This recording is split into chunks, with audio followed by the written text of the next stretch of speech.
Greetings to all of you in the sweet and loving name of our Lord and Savior Jesus Christ. మన ప్రభువును పరిరక్షకుడైన యేసుక్రీస్తు వారి మధురమైన ప్రేమ కలిగిన నామములో మీ అందరికీ శుభములు. I thank God for enabling me to share God's word once again to you through this Zoom platform. మరొకసారి ఈ జూమ్ మాధ్యమం ద్వారా దేవుని వాక్యం మీతో పంచుకోవడానికి నాకు లభించిన అవకాశం బట్టి దేవునికి వందనాలు చెల్లిస్తున్నాను. It is God's word that touches us and transforms us. దేవుని వాక్యమే మనల్ని ముట్టుకొని మమ్మల్ని మారుస్తుంది. Therefore, sit in the presence of God with the right attitude so that we all will be benefited by today's Bible study. ఈ రోజుటి వాక్య ద్వానం ద్వారా మనందరము బలము పొందులాగున మనందరం కూడా శ్రద్ధతో ఆయన సన్నిధిలో కూర్చుందాం. Well, yesterday we studied about the boat journey of the disciples from the passage Matthew's Gospel chapter 14, 22 to 27. మత్తయి సువార్త 14వ అధ్యాయం 22 నుంచి 27 వాక్యాల్లోని శిష్యుల యొక్క పడవ ప్రయాణం గురించి నిన్న మనం అధ్యయనం చేశాం. Yesterday I told you, today we will continue that study from verses 28 to 33. అదే అధ్యయనము 28వ వాక్యం నుంచి మనము కొనసాగిద్దామని నిన్నటి దినం నేను చెప్పాను. In Matthew's Gospel, these two incidents are given as a single paragraph. మత్తయి సువార్తలోని ఈ రెండు సంఘటనలు కూడా ఒకే లేఖన భాగంగా రాయబడి ఇవ్వబడి ఉన్నాయి. Okay, in order to brush up our memory, let me give you a quick revision of what we studied yesterday. మరొకసారి మన మనసులో మెదులులాగిన నిన్న మనం నేర్చుకున్న విషయాలన్నీ కూడా మరొకసారి త్వరగా నేను చెప్పాలనుకుంటున్నాను. Yesterday I told you that incident can be taken as a picture of Christian life. నేను చెప్పాను క్రైస్తవ జీవితమునకు ఒక పటముగా నిన్నటి సంఘటన మనం తీసుకోవచ్చు అని. When we compare the Christian life with that incident or historical incident, by way of comparison we can learn certain precious lessons. ఆ చారిత్రక సంఘటనని మన క్రైస్తవ జీవితంతో మనం పోల్చి చూసుకున్నప్పుడు కొన్ని పాఠములు మనం నేర్చుకోవచ్చు.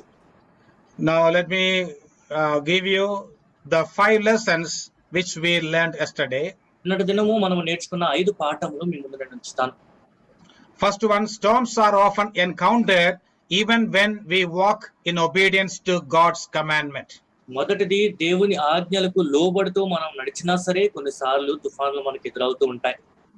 Second one, storms are often sent to strengthen our faith by claiming the promises of God. దేవుని వాగ్దానాలు చేత పట్టుకుని మనం సొంతం చేసుకుని విశ్వాసంలో బలపరచబడుటకు తుఫాన్లు వస్తాయి. And the third lesson is, even when we cannot see Jesus, Jesus sees us and he is with us. మూడవ పాఠము మనం ప్రభువును చూడలేకపోయినా సరే ఆయన మనల్ని చూస్తాడు, ఆయన మనకు తోడై ఉంటాడు. The fourth one, Jesus comes to us at the right time to help us. మనల్ని కాపాడుటకు తగిన సమయంలోని ప్రభు వస్తారని 4వ పాఠం మనం చూసుకున్నాం. The final and the fifth one, the water that threatens to be over our head is under the feet of Jesus Christ. 5వ పాఠము ఆఖరి పాఠము మన తల మీదకి వస్తుందని మనల్ని భయపెట్టే నీళ్లు ప్రభువైన యేసుక్రీస్తు వారి పాదముల కింద ఉన్నాయి. Yesterday I explained each and every lesson in detail. Therefore, I do not want to go for the details now. ప్రతి పాఠముని వివరంగా నేను చెప్పాను కనుక మరొకసారి ఆ వివరాల్లోకి నేను వెళ్ళాలనుకోవట్లేదు. Now let us consider verses 28 to 33. ఈ రోజు 28 నుంచి 33 వాక్యాలు మనం చూసుకుందాం. Yes, brother, you can read it in your language. మత్తయి సువార్త 14వ అధ్యాయము 28 నుంచి 33 వాక్యాలు. పేతురు, ప్రభువా నీవే అయితే నీళ్ల మీద నడిచి నీ వద్దకు వచ్చుటకు నాకు సెలవిమ్మని ఆయనతో అనెను. ఆయన రమ్మనగానే పేతురు దోణి దిగి యేసు వద్దకు వెళ్ళుటకు నీళ్ల మీద నడిచెను గాని గాలిని చూచి భయపడి మునిగిపోసాగి, ప్రభువా నన్ను రక్షించమని కేకలు వేసెను. వెంటనే యేసు చెయ్యి చాపి అతని పట్టుకుని, అల్ప విశ్వాసి, ఎందుకు సందేహపడుతావని అతనితో చెప్పాను. వారు దోణి ఎక్కినప్పుడు గాలి అణిగెను.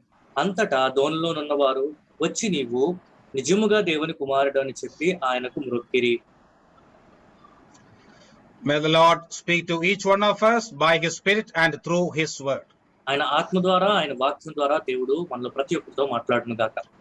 Well, this is a very small incident. The major event in these 6 verses is Peter walking on water. ఇది చాలా చిన్న సంఘటన, కానీ 6 వాక్యాల్లోని ప్రాథమిక ఘట్టము పేతురు నీటి మీద నడుచుట. Let me give you a title for today's study. We can give the title like this: Peter's walk of faith. ఈ రోజుటి అధ్యయనం కొరకు శీర్షిక పేతురు యొక్క విశ్వాసపు యాత్ర లేదా నడక అని మనం చెప్పొచ్చు. Peter's walk of faith can be compared to our Christian walk. పేతురు విశ్వాసంలో నడుచుట మన క్రైస్తవ నడకతో మనం పోల్చి చూసుకోవచ్చు. We also are saved by faith, and every day we walk by faith. మనందరం కూడా విశ్వాసము ద్వారా రక్షించబడి ఉన్నాము. ప్రతిదినము విశ్వాసము చేతనే మనం నడుస్తున్నాం. Okay, let me give you an outline of these 6 verses. ఈ 6 వాక్యముల గురించి సారాంశముగా నేను చెప్తాను. First one, Peter's faith that we see in verses 28 and 29. Those who are taking down notes, please note down this. రాయగలిగిన వారు రాసుకోవాలనుకుంటున్నవారు మీరు రాసుకోవచ్చు. 28, 29 వాక్యాల్లో పేతురు యొక్క విశ్వాసము మనము చూస్తున్నాం. First one, Peter's faith. In bracket, you can write Matthew 14, 28 and 29. మొదటిది పేతురు యొక్క విశ్వాసము బ్రాకెట్ లో మత్తయి సువార్త 14వ అధ్యాయం 28, 29 వాక్యాలు. Second one, Peter's failure. Matthew 14, 30. రెండోది పేతురు వైఫల్యము మత్తయి సువార్త 14వ అధ్యాయం 30వ వాక్యం. Third one, Peter's restoration. Matthew 14, 31 and 32. మూడోది పేతురు తిరిగి నిలుచుట మత్తయి సువార్త 14వ అధ్యాయం 31, 32 వాక్యాలు. Final one, worship of the disciples. Matthew 14, 33. ఆఖరిది శిష్యుల యొక్క ఆరాధన మత్తయి సువార్త 14వ అధ్యాయం 33వ వాక్యం. Let me repeat these 4 titles. First one, Peter's faith. Second, Peter's failure. Then Peter's restoration. And final one, worship of the disciples. మరొకసారి ఈ 4 ఉపశీర్షికలు నేను చెప్పాలనుకున్న మొదటిది పేతురు విశ్వాసము, రెండోది పేతురు వైఫల్యము, మూడోది పేతురు తిరిగి లేపబడుట, నాలుగవది శిష్యుల యొక్క ఆరాధన. Now we will consider each one of them in detail. ఒక్కొక్క అంశంను వివరాల్లో మనం చూద్దాం. Yes, Peter's faith is recorded in verses 28 and 29. పేతురు విశ్వాసం గురించి 28, 29 వాక్యాల్లో మనం చూస్తున్నాం. When I say about Peter's faith, some of you may think and ask a question, did Peter have faith? పేతురు విశ్వాసం గురించి నేను మాట్లాడటం ప్రారంభించినప్పుడు మీలో కొంతమంది ఇలాగ ఆలోచించి నిజముగా పేతురుకి అసలు విశ్వాసం ఉందా? It may be difficult for us to accept that Peter had faith, because in verse 31, Jesus called him, "O you of little faith." 31వ వాక్యంలో ప్రభువైన యేసుక్రీస్తు వారు పేతురుని అల్ప విశ్వాసి అన్న చేతన మనము ఈ మాటను ఆలోచించినప్పుడు పేతురుకు విశ్వాసం ఉంది అని విశ్వసించుటకు కొంచెం కష్టంగా అనిపిస్తుంది. Yes, Jesus called him a man of little faith. నువ్వు అల్ప విశ్వాసమే అని ప్రభువు ఆయన పిలిచారు, వాస్తవమే.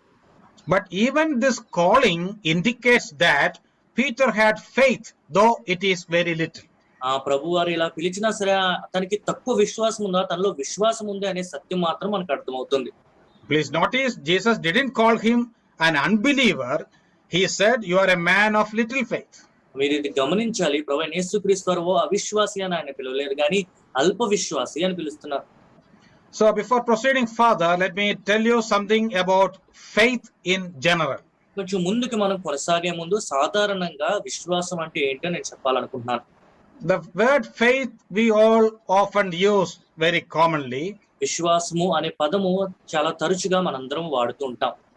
But many times we do not know what faith exactly is.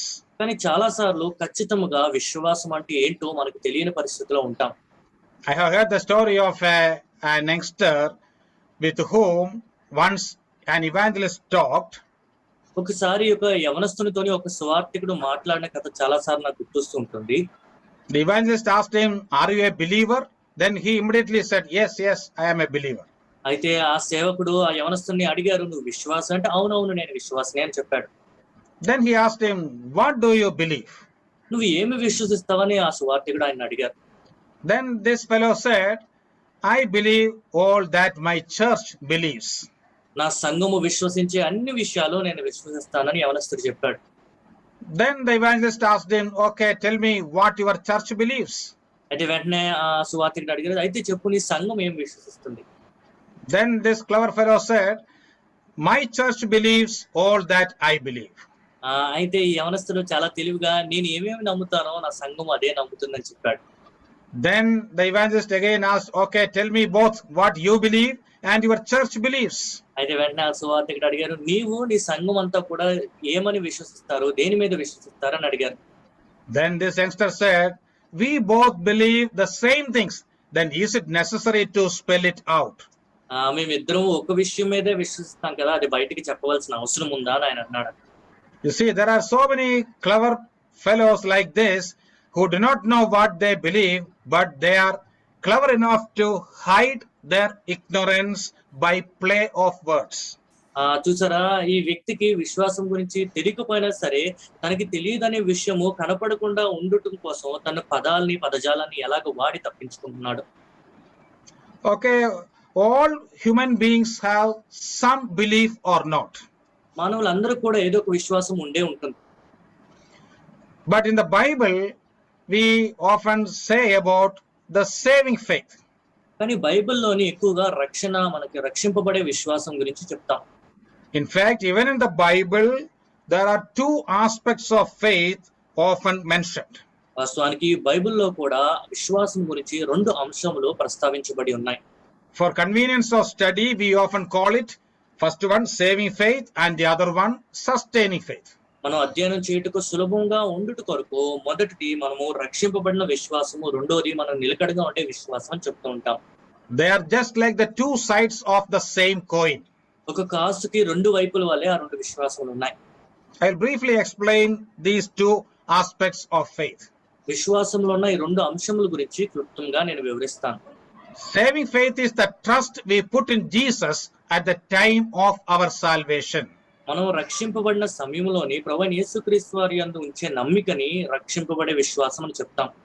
That is the faith we exercise in the death, burial and resurrection of Jesus Christ. ప్రభువైన యేసుక్రీస్తు వారు మరణించి పాతిపెట్టబడి తిరిగి లేచారనే విషయం మీద మనం ఉంచే విశ్వాసం అది. Through that faith, one will be saved and it is a once for all experience. ఆ విశ్వాసం ద్వారా ఒక వ్యక్తి రక్షింపబడతాడు. ఇది కేవలం ఒక్కసారి జరిగే అనుభవం మాత్రమే. Since it saves us from the penalty of sin, it is called saving faith. పాపం యొక్క జీతము నుంచి అది మనం రక్షిస్తుంది కాబట్టి రక్షణలోకి నడిపించే విశ్వాసం దాన్ని మనం సంబోధించవచ్చు. And about this saving faith, we read in so many passages in the New Testament. For example, Ephesians 2:8, John 3:16, 36 and so on. రక్షణలోకి వచ్చే విశ్వాసం గురించి నూతన నిబంధనలో అనేక వాక్య భాగాల్లో మనం చూడొచ్చు. ఎఫెసీయులకు రాసిన పత్రిక 2:8 వాక్యంలో కానీ, యోహాను సువార్త 3:16, 36 వాక్యాలు, అలాగే ఎన్నో వాక్యాలు చూడొచ్చు. In the matter of saving faith, all believers are equal.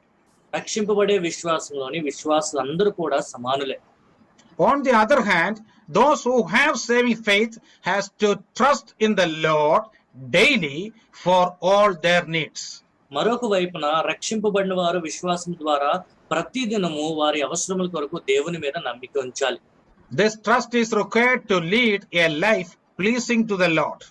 దేవునికి ప్రీతికరమైన జీవితం జీవించుటకు ఈ నమ్మిక ఎంతో అవసరం. This continual trusting in God is called sustaining faith. ఎడతెగక దేవుని మీద ఇలాగ నమ్మిక ఉంచుటని నిలకడగా ఉండే విశ్వాసం అని చెప్పొచ్చు. About this faith, we read in Habakkuk 2:4. ఈ విశ్వాసమును గురించి హబక్కూకు గ్రంథము 2:4 వాక్యంలో మనం చదువుతున్నాం. The just shall live by faith. నీతిమంతుల విశ్వాసం ద్వారానే జీవింతురు. That verse is repeated 3 times in the New Testament. ఆ మాట నూతన నిబంధనలో 3 సార్లు ప్రస్తావింపబడి ఉన్నది.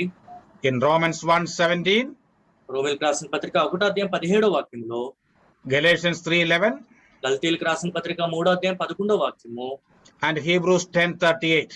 హెబ్రీయులకు రాసిన పత్రిక 10:38 వాక్యము. Please observe that verse. That verse says, just or my righteous one shall live by faith. నీతివంతులు విశ్వాసము ద్వారా జీవింతురు.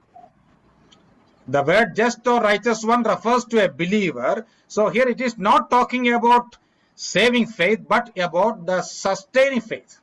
నీతిమంతులు యథార్థమైన వాళ్ళు విశ్వాసుల గురించి వారు మాట్లాడుతున్నారు కాబట్టి ఇది రక్షణలోకి తీసుకొచ్చే విశ్వాసం కాదు, కానీ నిలకడగా ఉండే విశ్వాసం అని మనం చెప్పొచ్చు. Please remember, in the matter of saving faith, all are equal, but in the matter of sustaining faith, each one is different from others. రక్షింపబడుటకు మనము విశ్వసించే ఆ విశ్వాసంలో మన అందరం కూడా సమానములే, కానీ విశ్వాసము నిలకడగా నిలబెట్టుకునే ఆ విశ్వాసంలో ఒక్కొక్కరు ఒక్కొక్క స్థాయిలో ఉంటాం. The saving faith has no progress or regress. రక్షింపబడిన విశ్వాసంలోని ఎదుగుదల గాని తగ్గుదల గాని కనిపించదు. But sustaining faith has progress and regress.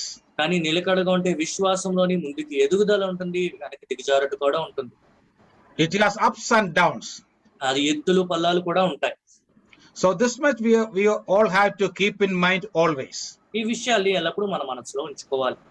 So hereafter, whenever you read the Bible, and if you come across the word faith, you have to, from the context, you have to understand whether it is a reference to saving faith or sustaining faith. ఇక నుంచి మీరు Bible ధ్యానం చేస్తున్నప్పుడల్లా విశ్వాసం అనే నమ్మకం అనే పదము కానీ మీకు ఎదురైనట్లయితే ఆ నేపథ్యాన్ని చదివి రక్షింపబడినప్పుడు విశ్వాసమా, ప్రతిదినం నిలకడగా ఉండే విశ్వాసం అని మనం అర్థం చేసుకోవాలి. Okay, in this passage which we read just now, which kind of faith is referred to? ఈ వాక్య భాగంలోని ఈ రెండిట్లోని ఎటువంటి విశ్వాసం గురించి చెప్పబడి ఉన్నది? This is the sustaining faith of Peter. పేతురు యొక్క విశ్వాసంలో నిలకడ అని మనం చెప్పొచ్చు. That is why Jesus said, you are a man of little faith. అందుకే ప్రభువైన యేసుక్రీస్తు వారు చెప్పారు, నీవు అల్ప విశ్వాసి. On another occasion, Jesus said about a person's faith, it is great faith. I have never seen such a great faith in Israel. మరొక సంఘటనలో అయితే ప్రభువైన యేసుక్రీస్తు వారు ఒక వ్యక్తి గురించి ఇంత గొప్ప విశ్వాసం ఇజ్రాయెల్లో నేను అన్నది చూడలేదని చెప్పారు. So these kind of words, great, little and all, refer to sustaining faith. ఇటువంటి పదములు గొప్ప విశ్వాసము, అల్ప విశ్వాసం అనే పదాలన్నీ కూడా విశ్వాసంలో నిలకడని సూచిస్తున్నాయి. Yes, we all have got saving faith and sustaining faith, but today we have to examine ourselves in order to find out the degree of our sustaining faith. మనందరం కూడా రక్షింపబడిన విశ్వాసం కలిగి ఉన్నాము, నిలకడగా ఉండే విశ్వాసం కూడా కలిగి ఉన్నాం, కానీ ఏ స్థాయిలో ఉన్నామో ఒకసారి మనం పరీక్షించుకోవాలి. Okay, our main topic is the faith of Peter. ఇప్పుడు మన ముఖ్య అంశము పేతురు యొక్క విశ్వాసం. Apostle Peter had a high degree of faith at the beginning. అపోస్తలుడైన పేతురు ప్రారంభ దశలోని ఎంతో అత్యున్నతమైన విశ్వాసం కలిగి ఉన్నవాడు. Remember, when Peter stepped out of the boat and walked on water, his faith was at the highest or at its peak. పేతురు పడవలో నుంచి దిగి నీటి మీద నడిచినప్పుడు తన విశ్వాసము తారాస్థాయిలో ఉందని మనం చెప్పొచ్చు. But when he saw the wind and sunk, his faith reached at the base or rock bottom. కానీ ఆయన గాలిని చూసి మునిగినప్పుడు అట్టడుగు స్థాయికి ఆయన విశ్వాసం చేరిందని మనం చెప్పవచ్చు. So that kind of fluctuation is possible for our sustaining faith. మన విశ్వాసంలోనే నిలకడలోని ఇలాగ ఎత్తు ఫలాలు ఉండొచ్చు, సాధ్యమని మనం చెప్పొచ్చు. Anyway, one thing is clear, Peter had faith. ఏదేమైనప్పటికీ ఒక విషయం మాత్రం మనం చాలా స్పష్టంగా చెప్పొచ్చు, పేతురు విశ్వాసం కలిగిన వాడు. Now let me give you more evidences for the faith of Peter. పేతురు యొక్క విశ్వాసంకు సంబంధించి మరికొన్ని రుజువులు మీ ముందు నేను ఉంచుతాను. Consider that verse 28. అది 28వ వాక్యం మీరు చూడండి. And Peter answered Jesus and said, Lord, if it is you, command me to come to you on the water. పేతురు, ప్రభువా నీవే అయితే నేల మీద నడిచి నీ వద్దకు వచ్చుటకు నాకు సెలవిమ్మని ఆయనతో అనెను. If you carefully observe, this statement is a great proclamation of faith. మీరు జాగ్రత్తగా గమనించినట్లయితే పేతురు వాడిన ఈ మాట తన విశ్వాసముని ప్రకటించి ఎంతో గొప్ప మాటను చెప్పొచ్చు. Remember, this verse is a response of what Jesus said in verse 27. 27వ వాక్యంలో ప్రభువైన యేసుక్రీస్తు వారు చెప్పిన మాటకి ప్రతిస్పందనగా పేతురు ఈ మాట చెప్తున్నాడని జ్ఞాపకం ఉంచుకోవాలి. Yesterday we studied verse 21. In verse 21, Jesus said, Be of good cheer, it is I, do not be afraid. నేను మనం చదివాం కదా 27వ వాక్యంలో, వెంటనే యేసు ధైర్యం తెచ్చుకునుడి, నేనే భయపడకునేని వారితో చెప్పగా. Jesus said, It is I or I am. నేను ఉన్నవాడును అని ప్రభు చెప్పారు. And in response to that statement, Peter said, Lord, if it is you, you make a commandment for me to come to you. ప్రభు చెప్పిన ఆ మాటకి స్పందిస్తూ పేతురు ఇలాగన్నాడు, ప్రభువా నీవే అయితే నీ వద్దకు రమ్మని నాకు సెలవిమ్ము. You see, there were 12 disciples, but none of them responded. Only Peter responded to the words of the Lord Jesus. చూడండి, అక్కడ 12 మంది శిష్యులు ఉన్నారు, కానీ ఎవరు స్పందించలేదు. ప్రభువైన యేసుక్రీస్తు వారి మాటలకు కేవలం పేతురు మాత్రమే ప్రతిస్పందించాడు. That shows that Peter had sufficient faith. పేతురుకి తగినంత విశ్వాసం ఉంది అని అది సూచిస్తుంది. And moreover, his faith was a high degree faith. అది మాత్రమే కాదు, తన విశ్వాసము ఎంతో గొప్ప ఉన్నతమైన విశ్వాసం. How do you know this? ఇది మనకి ఎలా తెలుస్తుంది? You see, Peter could have told Jesus like this. పేతురు ప్రభువైన యేసుక్రీస్తు వారికి ఇలా కూడా చెప్పి ఉండొచ్చు, Lord, if it is you, please tell me my name, and then I can confirm that you are the one who speaks. అయితే ప్రభువా నిజంగా నీవైతే నా పేరేంటో నువ్వు చెప్పు, అప్పుడు ఖచ్చితంగా నీవే నేను విశ్వసిస్తానని పేతురు అడిగి ఉండొచ్చు. Anyway, his purpose was to confirm that the one who speaks is Jesus himself. ఆయన అడిగిన యొక్క ఉద్దేశము మాట్లాడుచున్న వారు ఖచ్చితంగా ప్రభువాన్ని నిర్ధారించుకున్నట్టు మాత్రమే అడిగాడు. So by his making this demand also, he could have confirmed. ఇలాగ అడిగినా సరే తను నిర్ధారించుకోవచ్చు. But he didn't do that. Instead, he said, if it is you, you make a commandment for me to walk on water. నిజముగా నీవే అయితే నీటి మీద నేను నడుచుటకు నీవు ఆజ్ఞాపించమని పేతురు ప్రభువుని అడిగాడు. So he took a very great risk of faith. ఒక మాటలో చెప్పాలంటే విశ్వాసం కొరకు ఒక ప్రమాదకరమైన అడుగు పేతురు తీసుకున్నాడు. How could he take such a great risk of faith? ఆ విశ్వాసం కొరకు అంత ప్రమాదకరమైన అడుగు పేతురు ఎలా తీసుకోగలిగాడు? He strongly believed that if Jesus commanded him to walk, he also could walk on water as Jesus did. ప్రభు ఆజ్ఞాపించినట్లయితే ప్రభువు నడిచినట్లుగా పేతురు కూడా నీటి మీద నడవగలడని బలంగా ఆయన విశ్వసించాడు. What a great example of faith. విశ్వాసం కొరకు ఎంత గొప్ప ఉదాహరణ.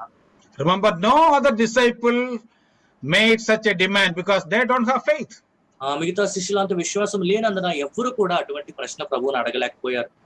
Again in verse 29, what do you read? ఇంకా కిందకి వెళ్ళినప్పుడు 29వ వాక్యంలో మనం ఏం చదువుతున్నాం? So he said, he means Jesus said, come. And when Peter had come down out of the boat, he walked on the water to go to Jesus. అయితే రమ్మనగానే పేతురు దోణి దిగి యేసునొద్దకు వెళ్ళుటకు నీళ్ల మీద నడిచాను. Please observe the last part of the verse. ఆ వాక్యంలో ఆఖరి భాగం మీరు గమనించండి. Many a time we ignore this part. చాలా సార్లు ఈ అంశమును మనం విడిచిపెడుతూ ఉంటాం. We often think about the sinking of Peter in the water. పేతురు నీటిలో మునిగిపోటు గురించి మాత్రమే మనం ఎక్కువగా ఆలోచిస్తూ ఉంటాం.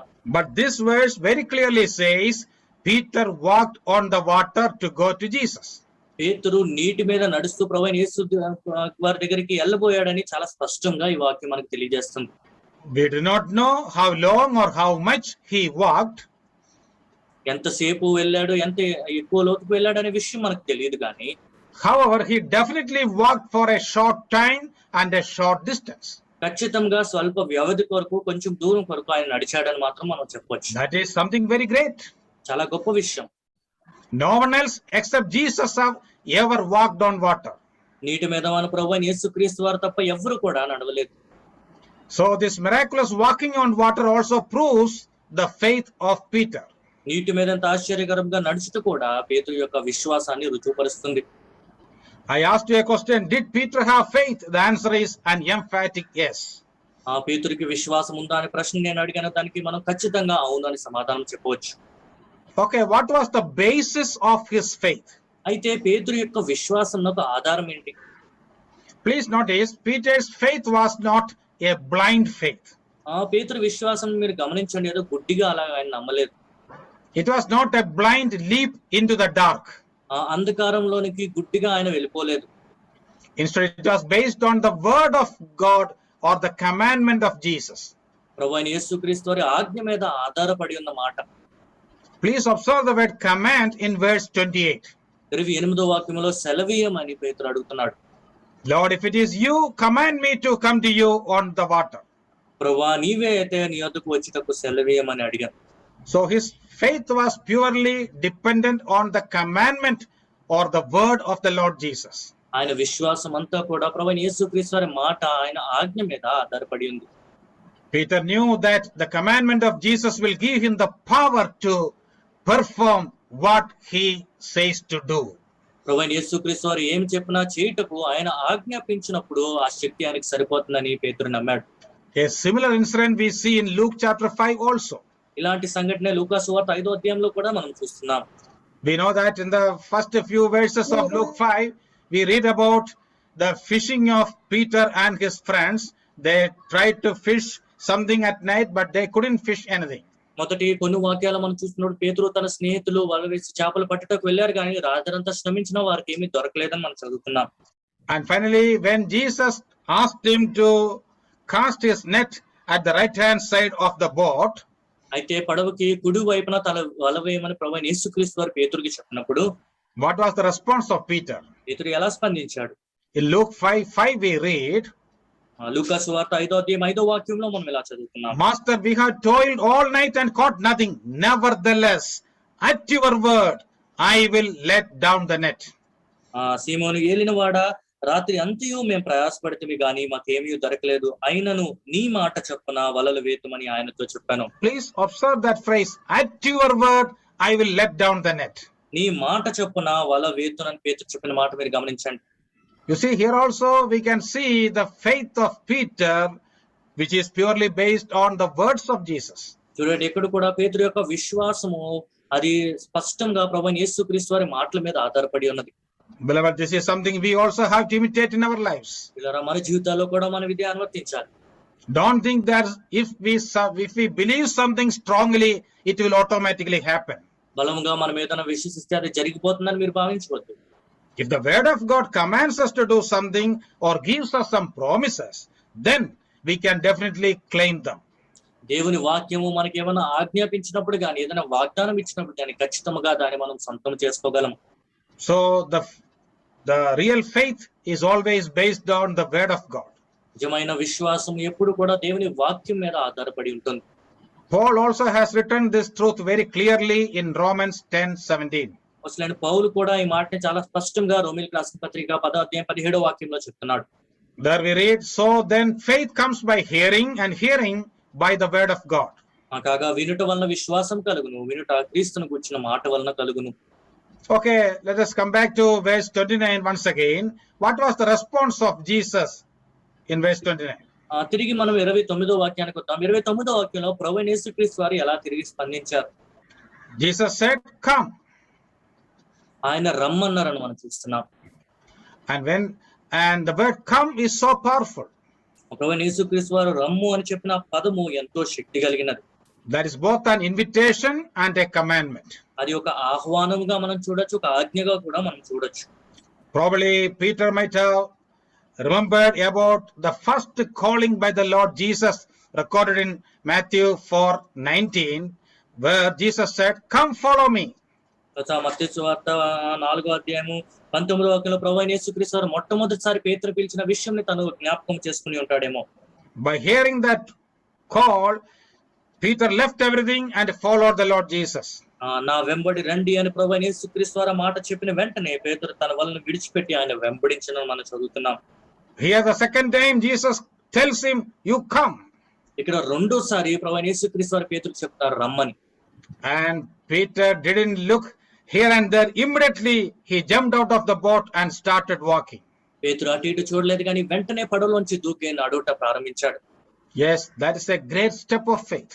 విశ్వాసంలో ఎంత గొప్ప అడుగు వేశాడు. He took a great risk of faith. విశ్వాసం కొరకు ఒక ప్రమాదకరమైన అడుగు వేశాడు. Yes, his obedience proves his strong faith in the Lord Jesus. ప్రభువైన యేసుక్రీస్తు వారికి విధేయత చూపుట ద్వారా ఎంత గొప్ప విశ్వాసం ఉందో అని మనకు రుజువుపరుస్తున్నాడు.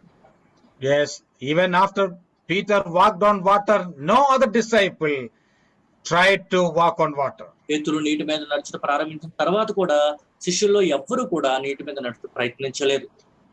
Beloved, in our lives also, many a time we have to take the risk of faith in order to obey God's commandments. ప్రియులారా, మన జీవితాల్లో కూడా చాలా సార్లు దేవుని ఆజ్ఞకి లోబడుటకు విశ్వాసం కొరకు ప్రమాదకరమైన అడుగులు మనం వేయాల్సిన పరిస్థితులు వస్తాయి.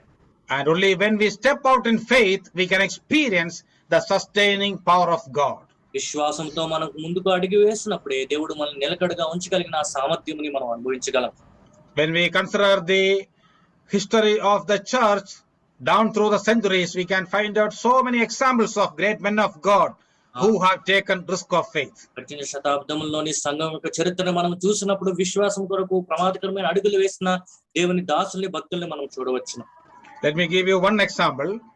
ఒక ఉదాహరణ మీ ముందు నేను ఉంచుతాను. You might have heard about David Livingstone, who was a pioneering missionary to Africa. ఆఫ్రికాకు వెళ్ళిన సువార్థికుల మొట్టమొదటి ఆయన డేవిడ్ లివింగ్స్టన్ గారి గురించి మీరు వినే ఉంటారు. He was a medical doctor who had a good practice in England. England లోనే ఆయన మంచి వైద్యుడు. After hearing the call of the Lord Jesus, he decided to resign everything and go to some mission field. దేవుని పిలుపు వినిన తర్వాత అన్నిటికీ రాజీనామా చేసి సువార్త పరిచర్యలోకి ముందు కొనసాగాలని నిర్ణయం తీసుకున్నాడు. In those days, all the missionaries were sent by a missionary society called London Missionary Society. ఆ రోజుల్లో సువార్థికులందరినీ కూడా లండన్ మిషనరీ సంస్థ అనే ఒక సంస్థ వారిని పంపించేది. When he approached them, they conducted an interview. వారి యొద్దకు వెళ్ళినప్పుడు వారు ఒక ఇంటర్వ్యూ ఆయనకు పెట్టారు. And after asking many questions in order to verify his conviction, finally they asked him about the place which he would like to go. ఎన్నో ప్రశ్నలు వారు అడిగిన తర్వాత నువ్వు ఏ ప్రదేశానికి వెళ్ళాలనుకుంటున్నావు అని ఆఖరిగా ఆయన ప్రశ్నించారు. Usually when they ask such questions, the candidates will mention some place or country which they would like to go. అలాంటి ప్రశ్న అడిగినప్పుడు పలానా స్థలంకి నేను వెళ్తాను అని ఏదో ఒక పేరు సాధారణంగా చెప్తూ ఉంటారు. But to their surprise, David Livingstone said, I am ready to go anywhere so long as it is forward. అది ముందుకు వెళ్ళుట అయినంత వరకు కూడా ఎక్కడికి వెళ్ళుటకైనా నేను సిద్ధమని డేవిడ్ లివింగ్స్టన్ గారు ప్రతిస్పందించారు. It was an unusual answer. అది కొంచెం అభ్యంతరం కలిగించే ఒక సమాధానం. What did he mean? I am ready to go any place in the whole world, but I will never come back. ముందుకు వెళ్ళట మాత్రమే, నేను ప్రపంచంలోని ఏ ప్రాంతంలోకి వెళ్ళటకైనా సిద్ధంగా ఉన్నాను కానీ తిరిగి వెనకడుగు వేయను అని దాని అర్థం. So the interviewers were very happy and they realized that he was the right person to be sent to Africa. ఆఫ్రికాకు పంపించుటకు ఈయన సరైన వ్యక్తి అని ఇంటర్వ్యూ చేసిన వాళ్ళు సంతోషించి వారికి అర్థమైంది. Remember, in those days, a proper map of Africa was not even available. ఆ రోజులోని ఆఫ్రికాకి సరైన పటం కూడా లేదు. He took a great risk of faith and went to Africa. విశ్వాసం కొరకు ఎంతో ప్రమాదకరమైన అడుగు ఆయన ముందుకు వేసి ఆఫ్రికాకు వెళ్ళారు. And after reaching there, many times he was afflicted by malaria and attacked by wild animals. అక్కడికి వెళ్ళినప్పుడు ఎన్నో సార్లు మలేరియా చేత బాధింపబడ్డారు. క్రూర మృగముల చేత ఎన్నో సార్లు ఆయన మీద దాడి జరిగింది. But he didn't go back to England. కానీ తిరిగి ఆయన తన ప్రదేశానికి వెళ్ళలేదు. Today we have many churches in Africa. Many missionaries like Livingstone took the risk of faith and went there to share gospel with the people there. ఈ రోజు ఆఫ్రికాలో ఎన్నో సంఘాలు మనం చూస్తున్నాం. డేవిడ్ లివింగ్స్టన్ వల్ల ఎన్నో మంది సువార్థికులు విశ్వాసంలో ప్రమాదకరమైన అడుగు ముందుకు తీసుకుని సువార్త ప్రకటించడానికి అక్కడికి వెళ్ళారు. In the same way, many missionaries from England came to India also, taking high risk of faith. అదే విధంగా ఇంగ్లాండ్ నుంచి ఎంతో మంది సువార్థికులు భారతదేశంలో కూడా విశ్వాసంలో ఒక ప్రమాదకరమైన అడుగు వేసుకుంటూ ముందుకు వచ్చారు. We all know about William Carey, who came to India more than 200 years ago. 2000 సంవత్సరముల క్రితం సుమారుగా విలియం కేరీ భారతదేశానికి వచ్చిన విషయం మనందరికీ బాగా తెలుసు. Beloved, in this way, so many great men of God have taken the risk of faith, just like Peter took the risk of faith. ఇలా ఈ విధముగా పేతురు విశ్వాసం కొరకు ప్రమాదకరమైన అడుగు ఎలాగ వేశారు. ఎంతో మంది దైవజనులు భక్తులు ఇలాంటి అడుగులు వేసి ముందుకు కొనసాగారు. What about our sustaining faith? What about the degree of our sustaining faith? విశ్వాసంలో మన నిలకడ గురించి మన విశ్వాసంలో ఏ స్థాయిలో మనం ఉన్నాం. Okay, my time is running out. Let me go to verse 30.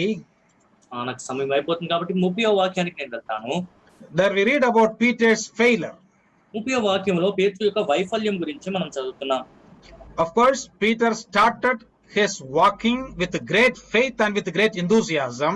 దానికి గొప్ప విశ్వాసంతోని గొప్ప ఉత్సాహంతోని ఆయన ముందుకు కొనసాగాడు. But later he also failed in his walking. కానీ తన నడకలో కూడా తన నడవడికలో తన వైఫల్యం చెందాడు. In this small verse, that is verse 30, we can see the reason for his failure and his response to failure. ఈ 30వ వాక్యం, ఈ చిన్న వాక్యంలోనే తన వైఫల్యం నాకు కారణము, తన వైఫల్యంకి ఆయన స్పందన కూడా మనం చూస్తున్నాం. Both these things we will discuss in detail. ఈ రెండు విషయాలు కూడా వివరంగా మనం చూద్దాం. Okay, what was the reason for his failure? ఆయన వైఫల్యం చెందుటకు గల కారణం ఏంటి? How did he start walking? తన నడక ఎలా ప్రారంభించాడు?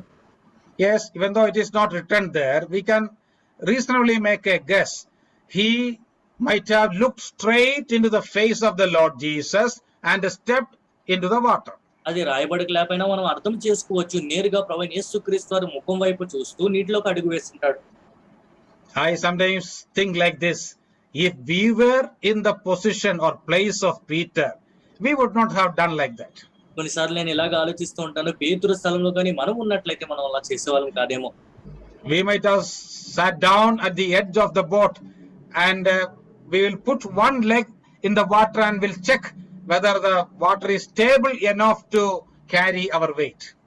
పడవ అంచున మనం ఒక దగ్గర కూర్చుని మొదటగా ఒక కాలు వేసి మన బరువుని కాయటకు నీళ్లు సరిగా ఉన్నాయో లేవో ఒకసారి మనం పరీక్షించుకుంటామేమో.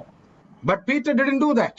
పేతురు అలా చేయలేదు. He had such a great faith and immediately he stepped down and walked as if he was walking on marble floor. తనకున్న అంత గొప్ప విశ్వాసంతోని వెంటనే తన పడవలోంచి దిగి గచ్చు మీద నడిచినట్టుగా నీటి మీద నడిచాడు. But after some time what happened? కానీ కొద్దిగా సమయం తర్వాత ఏం జరిగింది? Verse 30 says, but when he saw that the wind was strong, he was afraid. 30వ వాక్యంలో మనం చూస్తాం, గాలిని చూచి భయపడి. So this verse very clearly says that he saw the wind. ఈ వాక్యం చాలా స్పష్టంగా మనకు చెప్తుంది, పేతురు గాలిని చూచాడు. I told you, initially he looked straight into the face of the Lord Jesus and started walking. ఆయన ముందుగా ప్రభువైన యేసుక్రీస్తు వారి ముఖం చూస్తూ నడుచుట ప్రారంభించాడని చెప్పాను. Then how did he see the wind? అయితే ఈ గాలిని ఆయన ఎలా చూశాడు? Remember, Jesus didn't calm the sea or still the storm before asking Peter to walk on water. మనం ఈ విషయం చాలా జాగ్రత్తగా గమనించాలి. ప్రభువైన యేసుక్రీస్తు వారు పేతురుని నీటి మీద నడవమని చెప్పినప్పటికీ ఇంకా గాలి తుఫాన్ని ఆయన నిర్మూలన చేయలేదు. When he started walking also, the wind and waves were there. పేతురు నీటి మీద నడుస్తున్నప్పుడు కూడా గాలి తుఫాన్లు ఇంకా ఉన్నాయి. But he didn't look at them. Instead, he looked straight into the face of the Lord Jesus. తన గాలి తుఫాను అలల్ని ఆయన చూడలేదు, కానీ ప్రభువైన యేసుక్రీస్తు వారి ముఖం వైపు చూస్తూ నడిచాడు. But after some time, he shifted his look from the face of the Lord Jesus to the side. That means to the left hand side and to the right hand side. కొద్దిగా సమయం గడిచిన తర్వాత ప్రభువైన యేసుక్రీస్తు వారి ముఖం వైపు నుంచి ఆయన దృష్టిని తీసివేసి చుట్టుపక్కల ఎడమ వైపు కుడి వైపు ఆయన చూడసాగాడు. When he shifted his look from the face of the Lord, he saw the wind and was afraid and sank. ప్రభువైన యేసుక్రీస్తు వారి ముఖం నుంచి ఆయన దృష్టిని మళ్లించినప్పుడు గాలిని చూసి భయపడి మునిగిపోసాగాడు. Even though it is not written there, that is very clear. అది అక్కడ రాయబడలేకపోయినా సరే స్పష్టంగా మనకు అర్థమవుతుంది. And I personally doubt whether he tried to look back in order to see the faces of the fellow disciples. తన తోటి అక్కడ తోటి ఉన్న శిష్యుల్ని చూచుటకు వెనక్కి తిరిగి చూస్తుంటాడేమని వ్యక్తిగతంగా నేను సందేహిస్తున్నాను. Anyway, one thing is very clear. He shifted his look from the face of the Lord Jesus. ఏదేమైనప్పటికీ ఒక విషయం మాత్రం చాలా స్పష్టంగా ఉంది, ప్రభువైన యేసుక్రీస్తు వారి ముఖం నుంచి తన దృష్టిని మళ్లించుకున్నాడు. Thus he started singing. ఆ విధంగా మునిగసాగాడు. I told you, Jesus didn't calm the sea or still the storm. అని ముందుగా చెప్పిన ప్రభువైన యేసుక్రీస్తు వారు అప్పటికి అలల్ని తుఫాన్ని ఆయన నిర్మూలన చేయలేదు. We have to learn a lesson from here. ఇక్కడ నుంచి ఒక పాఠం మనం నేర్చుకోవాలి. In our lives also, we have to obey the commandments of God implicitly and don't wait for favorable circumstances. మన పరిస్థితులన్నీ మనకి అనుకూలంగా మారినంత వరకు మనం ఎదురు చూడకుండా ప్రభువైన యేసుక్రీస్తు వారి ఆజ్ఞకి వెంటనే మనం లోబడాలి. Beloved, these days we all are affected and afflicted by COVID-19 and subsequent lockdown. ఇలారా COVID-19 వల్ల లాక్డౌన్ వల్ల మనందరం ఎంతో ప్రభావితం చెంది ఉన్నాం. But don't blame the circumstances and wait for the circumstances to change for starting the ministry. కానీ పరిస్థితులు మీరు నిందిస్తూ పరిస్థితులు మారతాయి కదా అని మీరు సువార్త పరిచర్య నిమిత్తం ఆగవద్దు.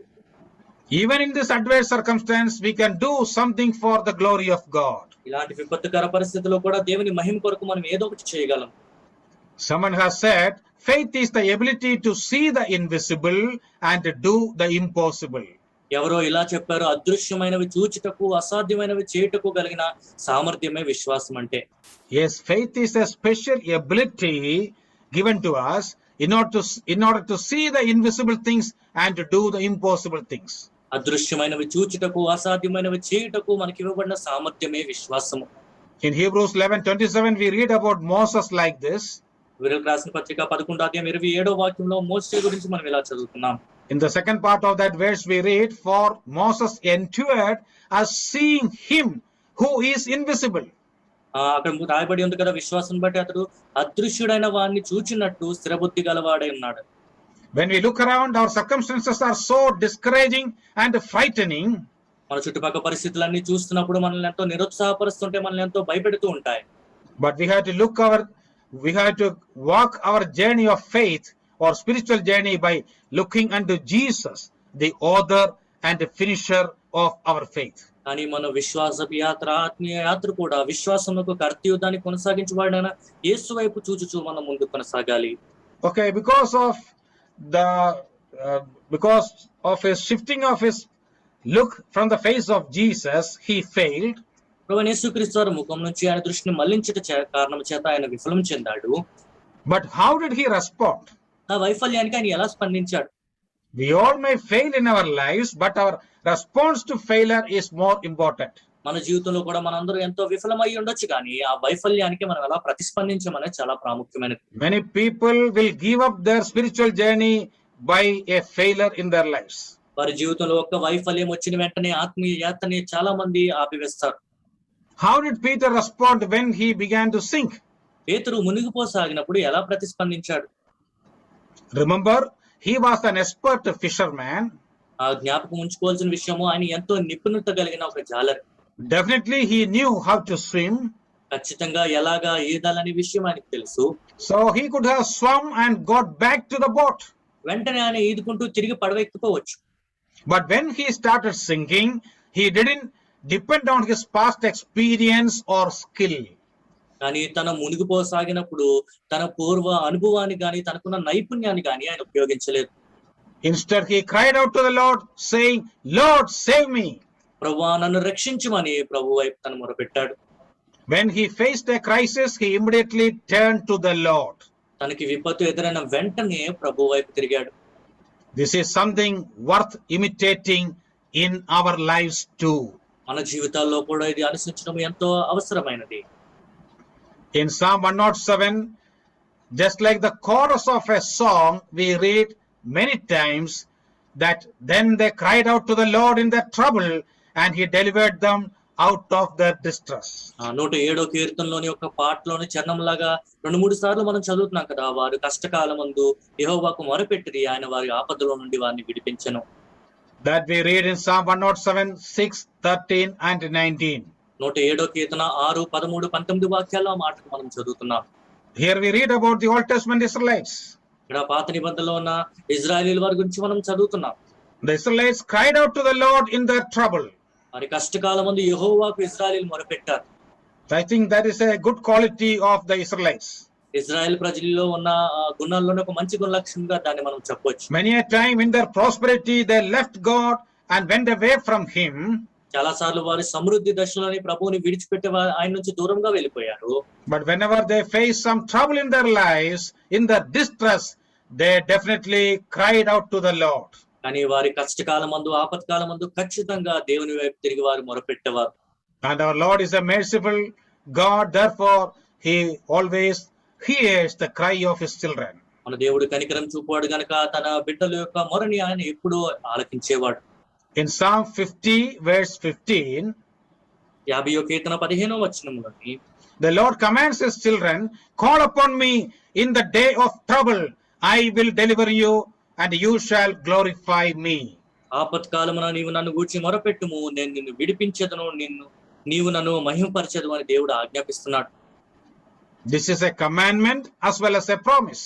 దేవుడిచ్చిన ఆజ్ఞ, దేవుడిచ్చిన వాగ్దానం. This is applicable to all of us. మనందరికీ కూడా ఇది అవసరం. Whenever we slip and fall in our life, we have to immediately call upon the Lord for help. మన జీవితంలో కూడా మనం జారి ఇలాగ వెనక్కి పడిపోయినప్పుడు వెంటనే మనకి సహాయం కొరకు ప్రభువుని మనం అడగాలి. What did he pray? Lord, save me. పేతురు ఏమని ప్రార్థన చేశాడు? ప్రభువా నన్ను రక్షించు. One of the most beautiful, shortest prayers in the Bible. బైబిల్లోని ఎంతో అద్భుతమైన అతి చిన్న ప్రార్థనలో ఒకటిగా దీన్ని మనం పరిగణించవచ్చు. This is a prayer you and I can pray always. Lord, save me. నీవు నేను కూడా ఎల్లప్పుడూ ఈ ప్రార్థన మనసు ప్రభువా నన్ను రక్షించు. So don't give up our spiritual journey just because of 1 or 2 failures. ఎన్నడూ కూడా 1-2 వైఫల్యాల వల్ల మన ఆత్మీయ పోరాటంలోని ఆత్మీయ యాత్రలోని మనం ఎప్పుడు వెనకడుగు వేయకూడదు. There is a saying like this: failure is not final with God. వైఫల్యం ఎప్పుడు కూడా దేవునికి అది సమాప్తం కాదు అని ఒక మాట ఇలా చెప్పబడుతూ ఉంటుంది. That means failure is not the end of everything. దాని అర్థము వైఫల్యము అంతటికి అంతము కాదు. In Proverbs 24:16 we read, 24వ సామెత 16వ వాక్యంలో మనం ఇలా చదువుతున్నాం. For a righteous man may fall 7 times and rise again, నీతిమంతుడు 7 మార్లు పడినను తిరిగి లేచును. Yes, God will give him grace to rise up. ఆ నీతిమంతుడు తిరిగి లేచుటకు దేవుడు తగిన కృపని అనుగ్రహిస్తారు. 7 times means many times. It doesn't mean that on the 8th time he cannot rise up. 7 మార్లు అనగా ఎన్నో మార్లు అని దీని అర్థము 8వ ఆయన పడిపోతే తిరిగి లేవడం దాని అర్థం కాదు. Yes, Peter had great faith, but his faith went down, but when in his failure he cried to the Lord for help. పేతురు ఎంతో గొప్ప విశ్వాసం కలిగిన వాడు. ఆ విశ్వాసంలో వెనక్కి దిగజారిపోయినప్పుడు వెంటనే ప్రభువును రక్షించమని ప్రభువుని అడిగాడు. Okay, the third one is Peter's restoration. మూడోదిగా పేతురు తిరిగి నిలబడుట. We read about Peter's restoration in verses 31 and 32. పేతురు పునరుద్ధరణ 31, 32 వాక్యాల్లో మనం చదువుతున్నాం. In 31 and 32 we read, and immediately Jesus stretched out his hand and caught him and said to him, "Oh, you of little faith, why did you doubt?"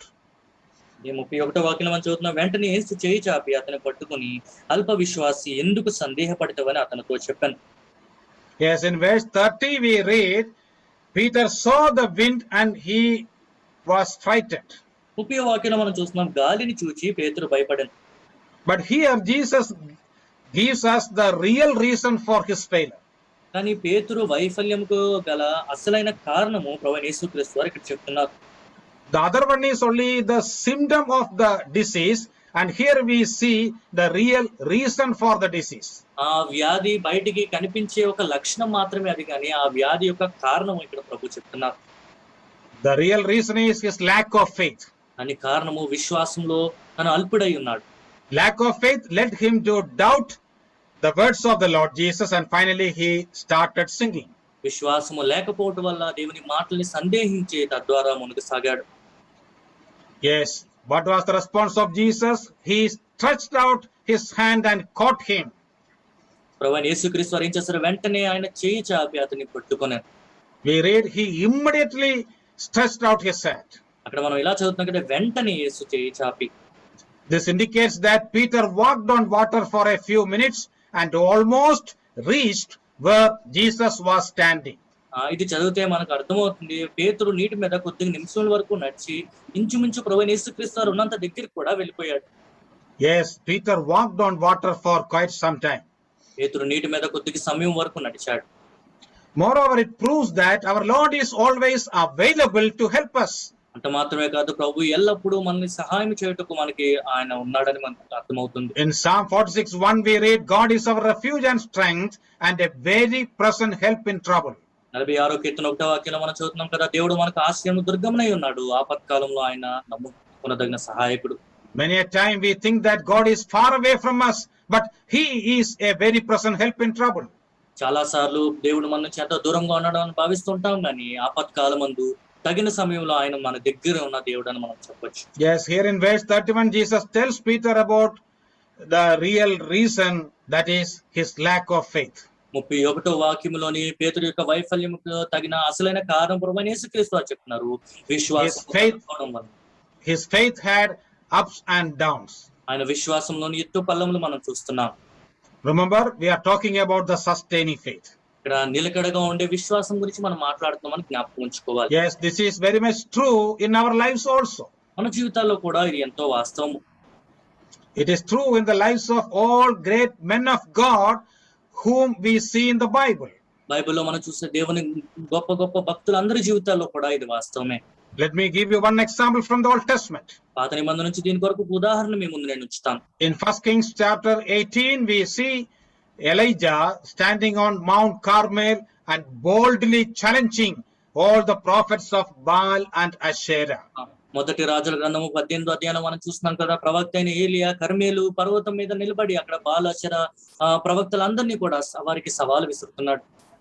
When he was at the peak of the mountain, his faith also was at its peak. పర్వత శిఖరమున ఆయన నిలబడి ఉన్నప్పుడు తన విశ్వాసం కూడా శిఖరాన్నంత ఎక్కువగా ఉన్నది. But in 1 Kings 19 what do we see? కానీ అదే మొదటి రాజుల గ్రంథం 19వ అధ్యాయం మనం ఏం చూస్తున్నాం? There we read about Elijah that he ran for his life to Beersheba and sat down under a broom tree.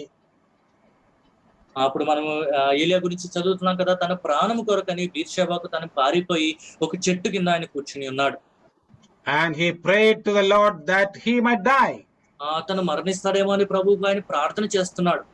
It is something unbelievable, ఇది మనం ఊహించలేనిది, but it is a reality. కానీ ఇదే వాస్తవము. That is why I told you it is possible in our lives also. అందుకే నేను చెప్పేది మన జీవితాల్లో కూడా సాధ్యమే. So here also we see in verse 28 and 29 the great faith of Peter, but in verse 30 the failure of Peter. ఇక్కడ కూడా 28-29 వాక్యాల్లో పేతురు యొక్క గొప్ప విశ్వాసం చూస్తున్నాం. 30వ వాక్యంలో పేతురు యొక్క వైఫల్యం కూడా చూస్తున్నాం. But remember, our Lord is a Lord who restores his children when they fail. కానీ తన పిల్లలు వైఫల్యం చెందినప్పుడు తిరిగి లేవనెత్తేవాడే మన దేవుడై ఉన్నాడని మనం జ్ఞాపకం ఉంచుకోవాలి. Yes, our God is a God of restoration too. మన దేవుడు తిరిగి లేవనెత్తే దేవుడై ఉన్నాడు కూడా. Here we see Lord restores Peter physically. దేవుడు ఇక్కడ పేతురుని శారీరకంగా తిరిగి నిలబెడుతున్నాడు. In John 21 we see Jesus restoring Peter from his spiritual backsliding. యోహాను సువార్త 21వ అధ్యాయం చూసినప్పుడు ఆత్మీయంగా వెనకడుగు వేసినప్పుడు పేతురుని ఆత్మీయంగా దేవుడు నిలబెడుతున్నారు. So whenever we fail physically or spiritually, our Lord is there in time of need. మనం భౌతికంగా అయినా ఆత్మీయంగా అయినా విఫలం చెందినప్పుడు మనకు అవసరమైన సమయంలో దేవుడు ఎల్లప్పుడూ ఉన్నారు. If we seek his help and cry out to the Lord for help, definitely he will come to us and help us. ఆయన సహాయం అడిగి మనం మొరపెట్టినప్పుడు ఖచ్చితంగా ఆయన వచ్చి మనకు సహాయం చేస్తాడు. In verse 32 we read, 32వ వాక్యంలో మనం ఇలా చదువుతున్నాం. And when they got into the boat, the wind ceased. వారి దోణి ఎక్కినప్పుడు గాలి ఆగెను. You think about the walking of Jesus and Peter together to the boat. ప్రభువైన యేసుక్రీస్తు వారు పేతురు కలిసి ఆ పడవ దగ్గరికి నడుచుట మీరు ఊహించండి. Yes, when we read this incident, we had to use a little bit of our imagination also. ఈ సంఘటన మనం చదివినప్పుడు మన ఊహాశక్తిని కూడా కొంచెం మనం ఉపయోగించాలి. Though Peter was wet because of drowning, he can be really proud of the fact that he could walk on the water with Jesus holding his hand. పేతురు మునిగిపోవడం వల్ల తడిచిపోయాడు గాని ప్రభువైన యేసుక్రీస్తు వారు తన చేయి పట్టుకున్నట్టు ద్వారా నీటి మీద నడవసాగాడనే విషయం చూసి తను గర్వపడొచ్చు. What a fantastic scene. ఎంత అద్భుతమైన సన్నివేశం. Peter and Jesus walking together on the water. ప్రభువైన యేసుక్రీస్తు వారు పేతురు కలిసి నీటి మీద నడుస్తున్నారు. Someone has said, wet Peter has more faith than dry Thomas. ఎవరో ఎలా చెప్పారు, తడిసిపోయిన పేతురు తడవకుండా ఉన్న తోమా కంటే ఎక్కువ విశ్వాసం కలిగిన వాడు. Yes, a wet Peter is better than a dry Thomas. అవును, తడిసిపోయిన పేతురు తడవకుండా ఉన్న తోమా కంటే గొప్పవాడు. Of course, Peter was wet and the other disciples were not wet. అవును, వాస్తవానికి పేతురు నీటిలో తడిచిపోయాడు కానీ మిగతా అక్కడ శిష్యులందరూ కూడా తడిచిపోలేదు. But it is because Peter took the risk of faith. పేతురు విశ్వాసంలో ఒక ప్రమాదకరమైన అడుగు ముందుకేశాడు కనుక Thomas and other disciples didn't take the risk of faith. That is why they were dry. తోమా గాని ఇతర శిష్యులు గాని ఇలాంటి ప్రమాదకరమైన అడుగు విశ్వాసం కొరకు ముందు వేయలేదు కాబట్టి వారు ఇంకా ఎండిపోయిన స్థితిలోనే ఉన్నారు. Though Peter failed for a few minutes, he was about to be drowned, he could do the impossible. What is that impossible? He could walk on the water. పేతురు కొద్ది నిమిషాల కొరకు విఫలం చెందాడు, మునిగిపోసాగాడు గాని అసాధ్యమని చేయగలిగాడు. ఆయన ఏం చేశాడు? నీటి మీద నడిచాడు. When Jesus and Peter got into the boat, the wind immediately ceased. ప్రభువైన యేసుక్రీస్తు వారు పేతురు ఇద్దరు పడవలోకి ఎక్కిన తర్వాత గాలి తుఫాను ఆగెను. Moreover, the wind and waves in the heart of the disciples also ceased. అంత మాత్రమే కాదు, శిష్యుల హృదయంలో ఉన్న తుఫాను అలలు కూడా ఆగిపోయాయి. Yes, this is the way Jesus restored Peter. ఈ విధముగా ప్రభువైన యేసుక్రీస్తు వారు తిరిగి పేతురుని నిలబెట్టారు. Beloved, I do not know the spiritual condition of any of you. ప్రియులారా, మీలో ఉన్న వారిలో మీ ఆత్మీయ స్థితి ఎలాగుందో నాకు తెలియదు. If you feel that you are in a backslidden stage, do not worry. Our Lord is very close to you and he is ready to restore you. మీరు దిగజారిపోయిన పరిస్థితుల్లో ఉన్నారు ఆత్మీయంగా మీరు భావించినట్లయితే ఒక విషయం జ్ఞాపకం ఉంచుకోండి, దేవుడు మీకు అతి దగ్గరగా ఉన్నాడు, మిమ్మల్ని తిరిగి నిలబెట్టుటకు సిద్ధంగా ఉన్నాడు. Yes, we will come to the final verse, that is verse 33. ఆఖరిగా 33వ వాక్యం మనం వద్దాం. There we read about the worship of the disciples. ఇక్కడ శిష్యులు చేసిన ఆరాధన గురించి మనం చదువుతున్నాం. We read there like this, then those who were in the boat came and worshipped him, saying, truly you are the Son of God. ఆ మాట మనం ఇలా చదువుతున్నాం. అంతటా దోనిలో ఉన్న వారు వచ్చి నీవు నిజముగా దేవుని కుమారుడు అని చెప్పి ఆయనకు మొక్కిరి. Yes, this is the climax of the two incidents recorded in this paragraph. ఈ వాక్య భాగంలోని ప్రస్తావించబడిన రెండు సంఘటనలకి ముగింపు ఇది. Finally, all the disciples understood who Jesus really is. నిజముగా ప్రభువైన యేసుక్రీస్తు వారు ఎవరో శిష్యులు అర్థం చేసుకోగలిగారు. He was not simply a teacher nor a prophet. ఆయన కేవలం ఒక బోధకుడు లేదా ప్రవక్త మాత్రమే కాదు. Not even a king, but he is God himself in human form. ఆయన రాజు కూడా కాదు, కానీ మానవ రూపంలో వచ్చిన దేవుడు, స్వయంగా ఆయనే దేవుడు. That is why they worshipped him. ఆ కారణం చేత వారు ఆయన్ని ఆరాధించారు. Remember, all these disciples were Jews. మనం గుర్తుంచుకోవాల్సిన విషయం, శిష్యులు అందరూ కూడా యూదులే. Before they started following the Lord Jesus, ప్రభువైన యేసుక్రీస్తు వారిని వెంబడింపక మునుపు అందరూ యూదులే. A Jew will never worship a human being. ఒక యూదుడు ఎన్నడూ కూడా మరొక మానవునికి ఆరాధించడు. But here we read that they worship the Lord Jesus. కానీ ఇక్కడ శిష్యులందరూ కూడా ప్రభువైన యేసుక్రీస్తు వారికి మొక్కి ఆరాధన చేసినట్లుగా మనం చదువుతున్నాం. So how did they know that Jesus is God himself? ప్రభువైన యేసుక్రీస్తు వారు స్వయంగా దేవుడు అనే విషయం వారికి ఎలాగ అర్థమైంది? They saw him walking on the Sea of Galilee. Galilee సముద్రం మీద ఆయన నడుచుట వారు చూశారు. And again Jesus helped Peter also to walk on water, and thus he revealed his glory. పేతురు కూడా నీటి మీద నడుచుటకు ప్రభు సహాయం చేసి ఆ విధంగా ఆయన మహిమని ఆయన కనబరుచుకున్నారు.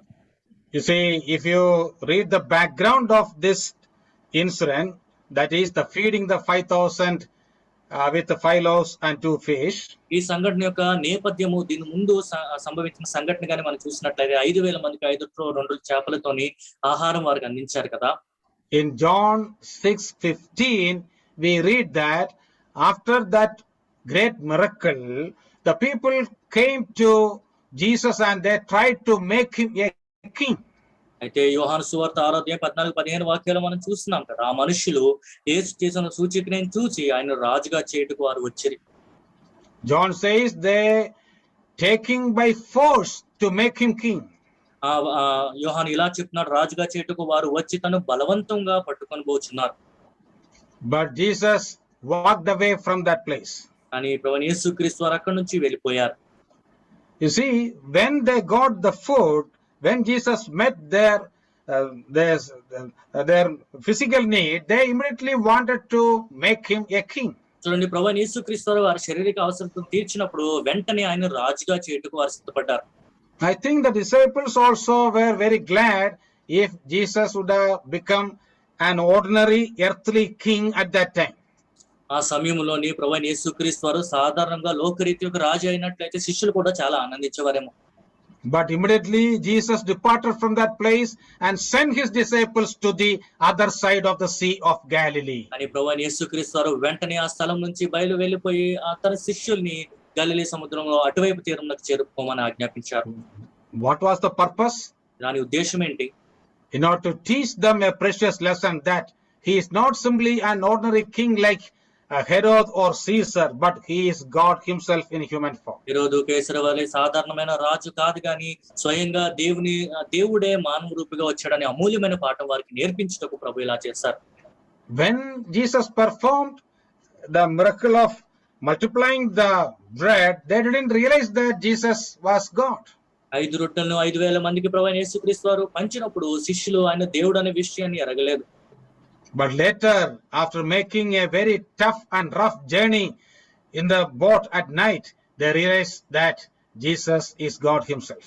కానీ ఆ రాత్రికాల సమయంలో అంత కఠినమైన కష్టసాధ్యమైన యాత్ర చేసిన తర్వాత ప్రభువైన యేసుక్రీస్తు వారు స్వయంగా దేవుడు అనే విషయం వారు అర్థం చేసుకున్నారు. That is why they worshipped him. అందుకే వారు ఆయన ఆరాధించారు. And when they worshipped him, they said with one voice, you are the Son of God. ఆయన ఆరాధించినప్పుడు వారందరూ కూడా కలిపి ఏకస్వరంతో నీవు దేవుని కుమారుడు అని వారు చెప్పారు. What is the meaning of this phrase, Son of God? దేవుని కుమారుడివి అనే మాటకి అర్థం ఏంటి? Many believers do not understand the meaning of this phrase. చాలా మంది విశ్వాసులకి ఈ మాట యొక్క అర్థం తెలియదు. They think that Son of God is someone who is lesser than God the Father. ఆ దేవుని కుమారుడు అంటే తండ్రి అయిన దేవుని కంటే కొంచెం తక్కువ స్థాయిలో ఉన్నాడని కొంతమంది భావిస్తూ ఉంటారు. But remember, in the New Testament, Son of God simply means God. కానీ గుర్తుంచుకోండి, కొత్త నిబంధనలోని దేవుని కుమారుడు అంటే దాని అర్థము దేవుడు అని. Jesus is also called the Son of Man. యేసుక్రీస్తు అని మనుష్య కుమారుడు అని కూడా పిలిచేవారు. But we know that he is not the son of any man. కానీ ఆయన ఏ మానవుడికి కుమారుడు కాదన్న వాస్తవం మనకు తెలుసు. So Son of Man and Son of God are two different titles given to the Lord Jesus. మనుష్య కుమారుడు, దేవుని కుమారుడు అనేవి రెండు బిరుదులు ప్రభువైన యేసుక్రీస్తు వారికి ఇవ్వబడినవి. Son of Man simply means man and Son of God simply means God. మనుష్య కుమారుడు అనగా దాని భావమైన మనుష్యుడు అని, దేవుని కుమారుడు అనగా దాని అర్థమైన దేవుడు అని. In the Hebrew language, the word son simply means one who is equal with the Father. Every భాషలోని కుమారుడు అనే పదమునకు అర్థము తండ్రికి సరి సమానుడు. So in that special sense, the word son or the title son is given to the Lord Jesus. ఆ ప్రత్యేకమైన భావంతోని ప్రభువైన యేసుక్రీస్తు వారికి కుమారుడు అనే బిరుదు ఇవ్వబడింది. We often say Jesus Christ is 100% God and 100% man. చాలాసార్లు ప్రభువైన యేసుక్రీస్తు వారు 100% దేవుడు 100% మనుషుడు అని చెప్తూ ఉంటాము. Where do you get this idea? ఇది ఎక్కడి నుంచి మీకు ఈ భావన వస్తుంది? This we get from these two titles, Son of God and Son of Man. దేవుని కుమారుడు, మనుష్య కుమారుడు అనే ఈ రెండు బిరుదుల నుంచి మనకి తలంపు వస్తుంది. Yes, finally the disciples understood that Jesus is God himself appeared in human form. ప్రభువైన యేసుక్రీస్తు వారు స్వయంగా దేవుడే మానవ రూపంగా వచ్చాడు అనే విషయం శిష్యులు అర్థం చేసుకున్నారు. Without any compulsion or commandment, they voluntarily fell down and worshipped the Lord Jesus. ఏ మాత్రం బలవంతం లేకుండా, ఏ మాత్రం ఎవరు ఆజ్ఞ చెప్పకుండా వారంతట స్వయంగా వారే ప్రభువైన యేసుక్రీస్తు వారి పాదం మీద పడి మొక్కిరి. So what do we learn from this incident? ఈ సంఘటన నుంచి మనం ఏం నేర్చుకుంటున్నాం? Beloved, remember this truth very carefully. పిల్లలే, సత్యం మీరు చాలా జాగ్రత్తగా జ్ఞాపకం ఉంచుకోండి. God may permit many problems in our lives. మన జీవితంలో దేవుడు సమస్యలకి ఎన్నోసార్లు అనుమతి ఇవ్వచ్చు. And in his time he will solve our problems. తగిన సమయంలో మన సమస్యల్ని ఆయన పరిష్కరిస్తాడు. Sometimes miraculously or by natural means. కొన్నిసార్లు సాధారణంగా, కొన్నిసార్లు ఆశ్చర్యకరంగా ఆయన పరిష్కరిస్తూ ఉంటారు. But all these problems and their solutions should lead to a better understanding of the person of the Lord Jesus. కానీ ఈ సమస్యలకు పరిష్కారం ద్వారా ప్రభువైన యేసుక్రీస్తు వారి వ్యక్తిత్వం గురించి మరి ఎక్కువగా మనం తెలుసుకోవాలి. In other words, we have to know God more and more intimately. మరొక మాటలో చెప్పాలంటే మరింత సాన్నిహిత్యంగా ప్రభువుని మనం ఇంకా ఎక్కువగా తెలుసుకోవాలి. Yes, in John 2:11, after describing the miracle at Cana, John writes in this way. అవును, యోహాను సువార్త 2:11 కానా విందులో ప్రభువైన యేసుక్రీస్తు వారు చేసిన ఆశ్చర్యకార్యం తర్వాత యోహాను ఇలా రాస్తున్నాడు. This beginning of signs Jesus did in Cana of Galilee and manifested his glory, and his disciples believed in him. గలిలియాలోని కానాలోని యేసు ఈ మొదటి సూచ్యక్రియను చేసి తన మహిమను బయలుపరచెను, అందువలన ఆయన శిష్యులు ఆయన యందు విశ్వాసం ఉంచిరి. So what was the purpose of all the miracles Jesus performed? చేసిన ఆశ్చర్యకార్యం అన్నింటి వెనుక ఉన్న ఉద్దేశం ఏంటి? Through each and every miracle Jesus was manifesting his glory. ప్రతి ఒక్క ఆశ్చర్యకార్యం ద్వారా ఆయన మహిమని ప్రభువైన యేసుక్రీస్తు వారు ప్రచురపరుచుకుంటున్నారు. And we read that his disciples believed in him. తన శిష్యులు ఆయన యందు విశ్వాసం ఉంచిరి అని మనం చదువుతున్నాం. Remember, all of them were believers. వారందరూ విశ్వాసులనే విషయం మనం జ్ఞాపకం ఉంచుకోవాలి. But this statement simply means that by seeing the glory of Jesus, their sustaining faith developed or increased. ఈ మాట ద్వారా మనకి ఏమర్థమవుతుందంటే ప్రభువైన యేసుక్రీస్తు వారి మహిమను చూసి విశ్వాసంలో వారి నిలకడ ఇంకా ఎక్కువ పెరిగింది. The trust in the Lord Jesus increased. ప్రభువైన యేసుక్రీస్తు వారి యందు వారికి ఉన్న నమ్మిక ఇంకా పెరిగింది. Yes, this is what should happen in our lives too. అవును, మన జీవితాల్లో కూడా ఇదే సంభవించాలి. During these COVID pandemic days, we understand the value of health and life more and more. ఈ కోవిడ్ మహమ్మారి సమయంలోని జీవితమునకు మన స్వాస్థ్యం యొక్క ప్రాముఖ్యత మనకి ఎక్కువగా అర్థమవుతూ ఉంటుంది. Today we know the value of oxygen. ఈ రోజు ఆక్సిజన్ యొక్క విలువ మనకు తెలుస్తుంది. In many hospitals, oxygen is not available. చాలా ఆసుపత్రుల్లోని ఆక్సిజన్ అందుబాటులో ఉండట్లేదు.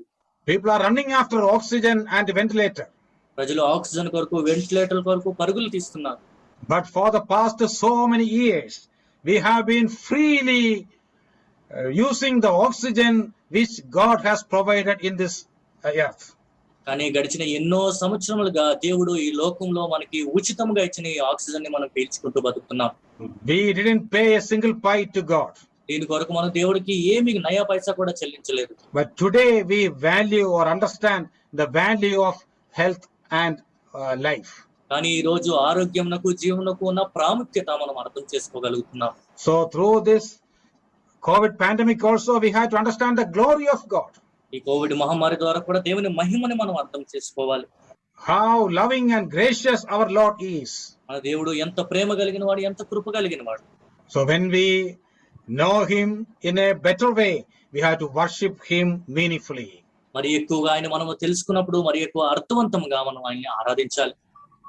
When we understand him in a deeper way, our worship also will become deeper.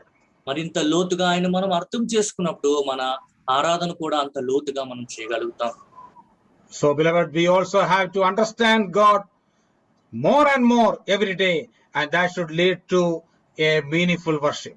ప్రియులారా, ప్రతి దినదినము కూడా ప్రభువైన యేసుక్రీస్తుని మరి ఎక్కువగా తెలుసుకుని మరి ఎక్కువగా ఆయన్ని అర్థవంతంగా ఆరాధించలాగిన మనం మారాలి. Well, let me do a very quick revision of whatever we studied today. By that we will finish.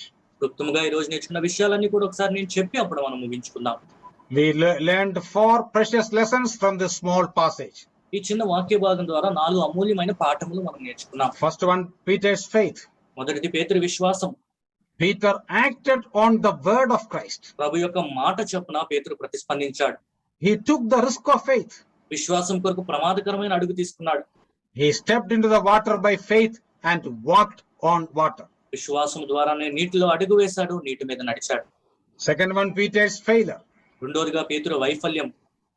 He failed because he shifted his focus from the face of the Lord Jesus. ప్రభువైన యేసుక్రీస్తు వారి ముఖం నుంచి తన దృష్టిని మళ్లించాడు గనుక విఫలమయ్యాడు. But his response to the failure is praiseworthy. కానీ తన వైఫల్యంకి ప్రతిస్పందన మనం ఎంతో అది కనపరచవలసిన విషయం. He cried out saying, Lord, save me. ప్రభువా నన్ను రక్షించు అని ఆయన బిగ్గరగా అరిచాడు. Something we also can imitate in our lives. మనం కూడా మన జీవితాల్లో ఇది పాటించవలసిన అంశం. Third one, Peter's restoration. మూడోదిగా పేతురు తిరిగి నిలబడుట. Helping hand of God is always available to us. మనకి సహాయపడే దేవుని హస్తము ఎల్లప్పుడూ మనకు తోడై ఉంది. He may rebuke us, but he will restore us soon. ఆయన కొన్నిసార్లు మనం సరిదిద్దుతాడు కానీ తిరిగి మనల్ని ఆయన నిలబెడతాడు. Ultimately, everything should result in knowing God intimately and worshiping him earnestly. ఆఖరికి వీటన్నిటి ద్వారా ప్రభువైన యేసుక్రీస్తు వారిని దేవుణ్ణి సన్నిహితంగా మనం తెలుసుకుని మరింత అర్థవంతంగా మనం ఆయన ఆరాధించగలగాలి.